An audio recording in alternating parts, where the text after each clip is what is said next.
ကျွန်တော်တို့ကလေးဘဝတော့စိတ်ကူးရင်ရတာအရန်အရသာရှိတယ်။ဆရာဝန်ကြီးဆိုလဲဂျူတီကုတ်အဖြူရောင်လေးနဲ့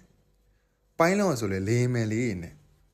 စီဝါရေးသမားတထေးကြီးဆိုလဲကားအကောင်းစားကြီးတွေနဲ့အိမ်အကြီးနဲ့အဆိုတော်ဆိုရင်လဲ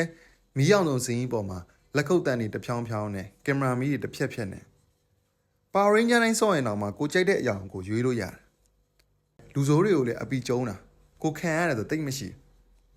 အဲ့လိုအိမ်မက်တွေကိုအကောင်းဆုံးနေရာမှာအကောင်းဆုံးအရာတွေနဲ့ထင်ထင်ရှားရှားပြက်ပြက်သားသားကြီးမြင်အောင်ပြီးတော့စိတ်ကူးရင်ကြတာ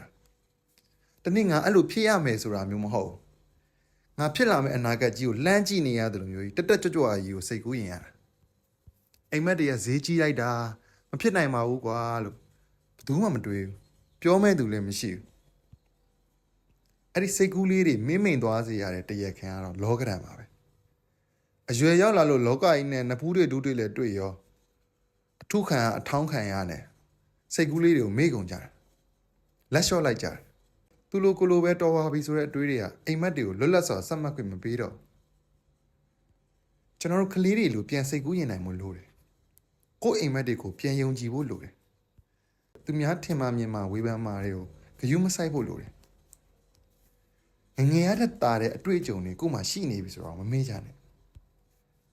ကလေးတယောက်လိုကိုယ့်အိမ်မက်တွေကိုတကယ်ဖြစ်လာပြီးတော့အဲ့နေရာမှာအောင်မြင်နေတဲ့အရာတာကိုခံစားရတဲ့အထိလွတ်လွတ်လပ်လပ်ကြီးစိတ်ကူးရင်ကြည့်ပါအဲ့နေရာကိုရောက်အောင်ဘယ်လိုလုပ်ရမလဲဆိုတဲ့ idea တွေကတစတစပေါ်လာပါလိမ့်မယ်တကယ်လဲဖြစ်ရမယ်ဆိုတော့ကလေးတယောက်လိုယုံကြည်ထားပါ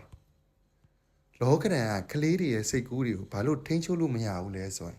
သူတို့လေးတွေကကိုဖြစ်ချင်တာလိုချင်တာလွဲပြီးဘာမှမစင်စားတတ်ကြလို့ပဲ